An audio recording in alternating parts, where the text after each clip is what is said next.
প্রিয়তমা সিনেমার মাধ্যমে ঢালিউডে অভিষেক ঘটে কলকাতার সিরিয়ালের অভিনেত্রী ইধিকা পালের। হিমেল আশরাফ পরিচালিত ছবিতে শাকিব খানের সঙ্গে জুটি বেঁধে তুমুল সাড়া ফেলেন তরুণ এই অভিনেত্রী। 2023 সালের 29 জুন ছবিটি মুক্তি পেয়েছিল। পরে কবে শাকিবের নায়িকা হিসেবে ফের ইধিকাকে দেখা যাবে তা নিয়ে কৌতূহল ছিল দর্শকদের। প্রিয়তমা ইধিকার চঞ্চল মেয়ের চরিত্র দর্শকদের মনে দাগ কেটেছে।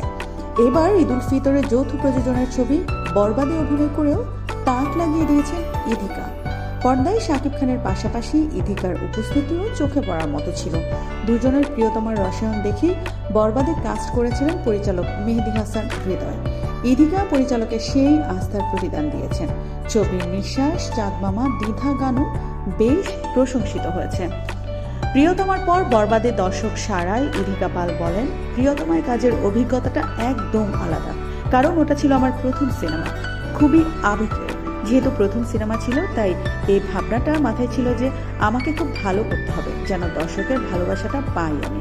কিন্তু বরবাদের ক্ষেত্রে ভাবনাটা এমন ছিল যে আমাকে আরও ভালো করে কাজ করতে হবে, যাতে করে আগের পারফরমেন্স থেকে যেন এক ধাপ হলেও ভালো হয়।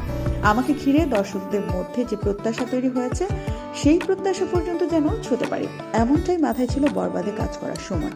আর শাকিব খানের সঙ্গে এটা ছিল আমার দ্বিতীয় ছবি। এই জুটিকে দর্শক যে ভালোবাসা দিয়েছেন, বরবাদে যেন সেই ভালোবাসা আরও বেড়ে যায়, এমনটাও ভাবনাই ছিল আমার। সব মিলিয়ে বরবাদ মুক্তির পর যে সাড়া পাওয়া যাচ্ছে, তাতে এটা বলতে পারি আমার যা যা প্রত্যাশা ছিল তার সবই পূরণ হয়েছে। আমি বাংলাদেশের সব দর্শকের প্রতি ভীষণ কৃতজ্ঞ। তাদের ভালোবাসার কাছে আমি ঋণী হয়ে রইলাম।